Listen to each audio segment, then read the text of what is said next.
Hey folks, thanks for tuning in. Today I'll be talking about the AIRLOCK One. I'll answer the questions, what is it? Why bother? How to install it, which by the way, I'll be demonstrating on my Furrion Chill air conditioner up here. And then last, I'll answer, does it actually work? So stay tuned. I also want to interject, if you're watching this and you have a Furrion air conditioner, I highly recommend checking out another video I did concerning the temperature sensor, where I extensively tested and demonstrated the difference of relocating that temperature sensor from the return plenum to the wall at the thermostat, which is where I think the temperature sensor should be. So if you're interested in that, I'll put a card up above and a link down in the description below. Definitely check it out. Now let's jump right in with the first question. What is the AIRLOCK One? And basically it's an air freshener device that gets permanently installed in your RV's air conditioner. So it freshens the air up, it neutralizes odors, it gets rid of smells. It does all of this through ionization, which, it's not really a new thing. There have been different variations of air ionizers, around for quite some time. And I think it's one of those things that if you haven't experienced it firsthand, if you haven't had an air ionizer or some kind of variation of it, then you might be reluctant to believe that it actually works, right? Because it almost sounds too good to be true. And after all, how could such a small device have such a profound impact, right? Well, for me personally, I've used air ionizers in the past, not in an RV like here today, but more in the portable air filtration units. In fact, I owned a home previously, going back about 10 years, and in that house, it had an electric air cleaner installed on the central heating and cooling system that had ionization built into it. And so I remember in that house, the air was just always fresh and pleasant. You'd walk into the house from outside and that first whiff you got, it wasn't an odor or a smell. It was just a certain freshness, a certain pleasantness in the air there. And so when AIRLOCK reached out and asked if I'd like to try their product, I agreed, and I actually installed it this last weekend, and I've been using it for the last few days to see if it actually makes a difference. And so that leads me to the second question, and that is, why bother? Why bother with the AIRLOCK One device, right? I do think it makes sense, in a small space like an RV here, where especially when you think about camping, you're going to be accumulating a lot of different smells between camping, between it being a small space. Some of those odors are not so good. Some of those smells might be good. And they can linger because it's a smaller space. Plus, an RV can get, stale with it sitting in storage. And so a device like this is a way to kind of freshen things up. And I really do think that it's something that you have to experience firsthand to truly appreciate. If you've never experienced ionized air firsthand, some describe it as going outside after a fresh rain and you breathe in that fresh air. And there's just a certain freshness, something pleasant about that. And you want to breathe in more of that. And so I think that's one way to describe what the AIRLOCK device does. And I do think it makes a lot of sense in an application like an RV where it's compact, there's going to be different odors, you've got stale air potentially, and so I really think it builds the case for the AIRLOCK One. Well, next, let me hit the third question, and that is, how do you install the AIRLOCK One? Now you can see here that I've got the Furrion Chill. It's a 15K air conditioner. It is conventional.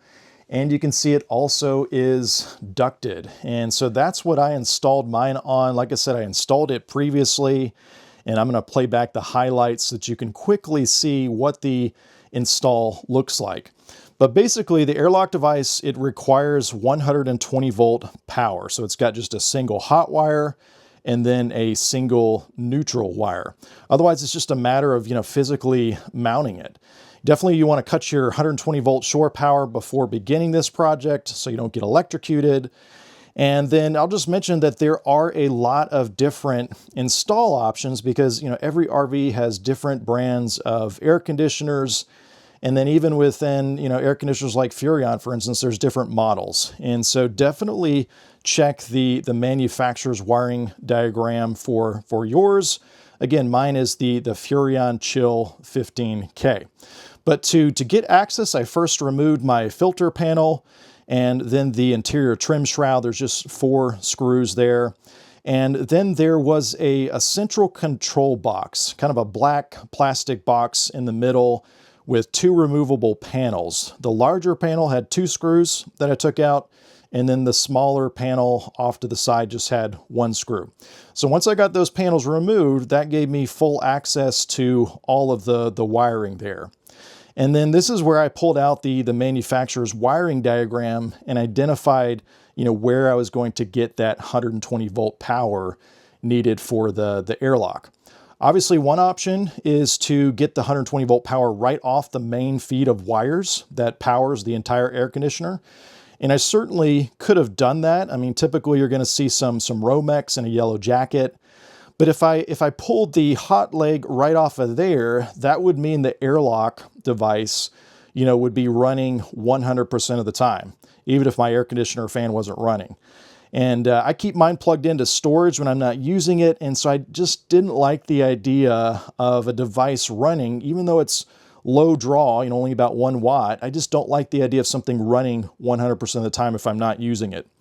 And so I think a better option is to get the power by piggybacking off the hot wire that feeds the fan of the air conditioner, so that the AIRLOCK One, it only turns on then when the fan is running, when air is circulating. Now for me, on my Furrion air conditioner, I chose the fan low to get that 120 volt power for the AIRLOCK One. It ended up being a red wire for me, and I'll give you close-ups of all that here in just a minute. I will add in that most RV air conditioners, they're going to have a fan low and a fan high. And I thought initially that I kind of had to choose between fan low or fan high, meaning that the airlock would only turn on with low or high and not both. But I chose fan low because that's what I'm running most of the time. I want the air conditioner to run as long as possible to dehumidify and remove that moisture instead of just coming on all at once at a high power. Now, at the risk of going down a rabbit trail, I'll just interject that the Furrion air conditioners run a little bit different concerning the fan low and the fan high. Yes, you can choose between fan low and fan high, but when it's in the air conditioning mode and you put it in the auto fan mode, which is what you want, you don't want the fan to be running continuously because it'll just introduce humidity in between compressor cycles. But with the Furrion, if you manually choose fan low or fan high, it's going to keep the fan on all the time. So again, you want it on auto. And so basically what it does is when the air conditioner is running and there's a big differential between the set temperature and the current temperature, the Furrion will go to the high fan speed. But then when there's maybe only a degree or 2 difference, if you're just maintaining the temperature, it's going to cut back to the low speed. And so that's how the Furrion air conditioners work, which made me think I would have to choose between fan low and fan high. But what I discovered, thankfully, after installing all this, after I chose fan low, is that it actually runs and supplies power to fan low, both on the low and the high speed. So hopefully that all makes sense. At the end of the day, I chose to tap into fan low, and it runs always when the fan is running on the air conditioner, which is how you want it to be. So hopefully I explained that clearly and didn't just confuse you. But once I got a game plan for the wiring, before I actually made the modifications, I chose a mounting location for the airlock. And I chose off center because I didn't want the existing wires, the bundle of wires that was already there, to bump into the little tips where it ionizes.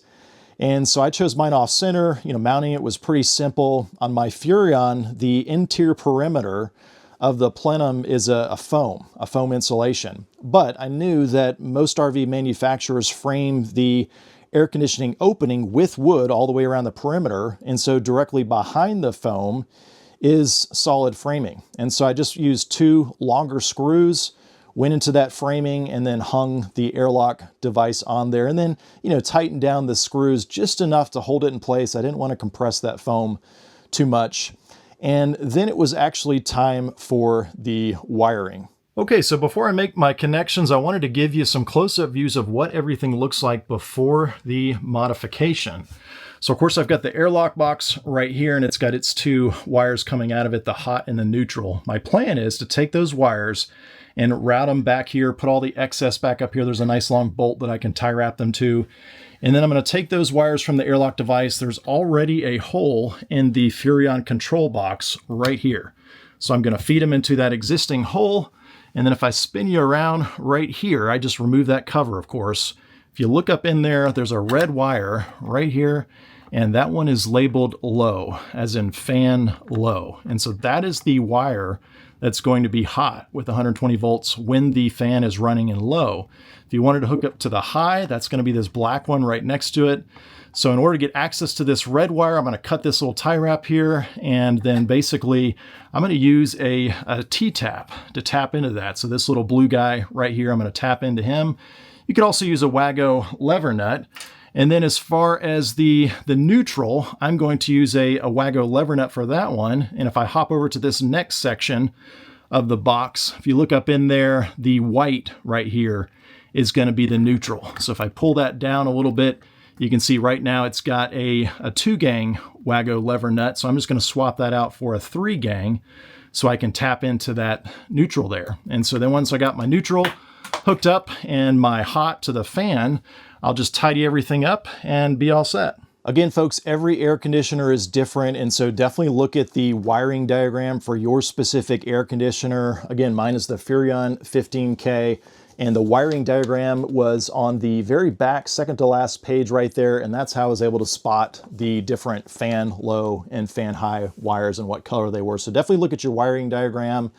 But otherwise, it was really straightforward on the Furrion.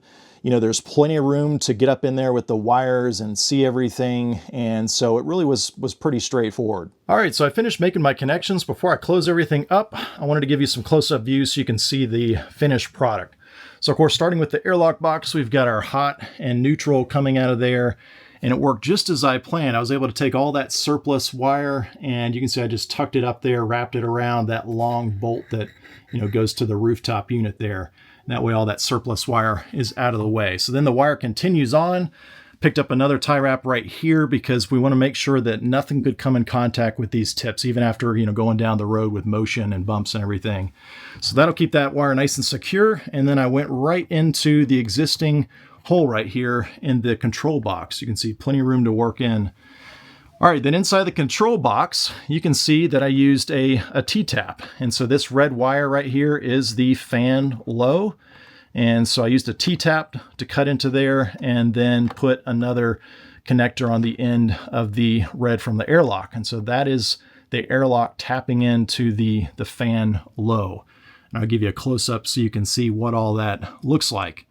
Then this black wire is the neutral coming off of the AIRLOCK box. And so like I said, I swapped out the existing neutral right here that had a 2-gang Wago lever nut for a 3-gang, and that way I can tap in with the neutral off of the AIRLOCK box. Then of course I went ahead and tie wrapped everything to make sure that all these wires are, you know, nice and neat, and that way when I put the cover back on, I don't have to worry about things moving around, you know, especially with all the bumps and jarring when the trailer's on the road. Okay, so that was the install. I briefly tested everything, and then I got everything buttoned up, just the 2 access panels on the control box, and then the main interior trim, or the shroud and the filter and such.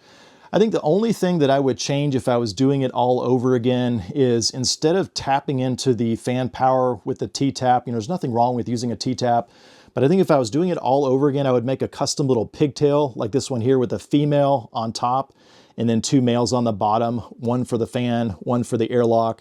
I think I would have done this instead, just because it's the least intrusive option. Again, nothing wrong with using a T-tap, but if I ever had to return it to the original state, I think something like this, a pigtail, would work even better.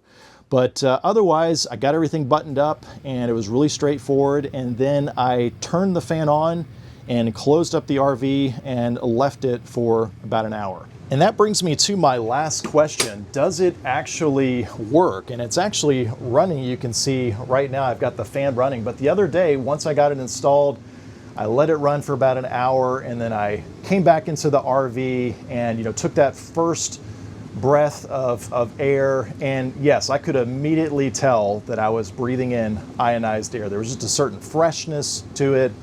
Very pleasant. It was definitely not overwhelming. Again, I really think that you have to experience it firsthand, but there was just a certain, you know, freshness to the air, just a pleasantness, kind of the opposite of of stale air or having an odor in the air. And so it definitely works. The location for mine, as you can see there, it allows me to see that it's running. I can see a little blue light there through the filter there. And so that way I know it's always running when the fan is running. But like I said, it's not overpowering by any means. If anything, I would say the ionizing effect is on the lower end compared to, you know, maybe other filtration systems that I've been exposed to in the past. And you know, you definitely notice it right away when you come in from the outside. But then once you're in the RV for a while, you get used to it. The device itself, it doesn't make any noise. I mean, other than that blue light that you see there, you wouldn't know that it's there. And of course, the way I've wired mine here, the AIRLOCK device is always going to be running when the fan is turned on. That goes for whether it's fan low, fan high, or if I've got it on the cool mode there. Basically, anytime the air is circulating, the AIRLOCK device will be on, and when the fan is off, when the air is not circulating, the AIRLOCK device will be off. The manufacturer lists the wattage, the consumption, as only 1 watt, so it's pretty low draw. All that to say, it does work in terms of delivering that freshness that we've come to expect with ionized air. In fact, I'm really eager to try it out and take it camping. I've got a trip planned in about a week, and I'm really curious to see how it does with odors and how it performs there. But I think at the end of the day, you just got to decide, are the benefits worth it to you?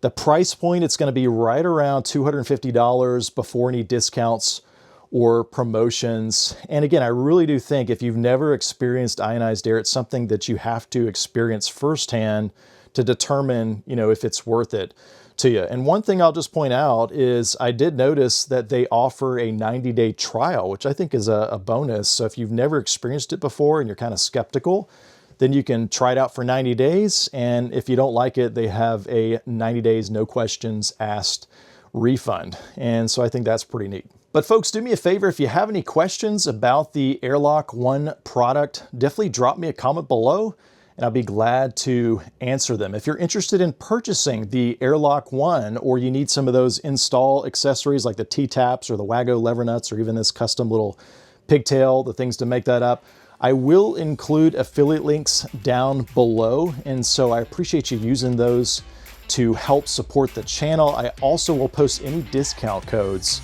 that will help you get the best price on the AIRLOCK One. As always, thanks for watching.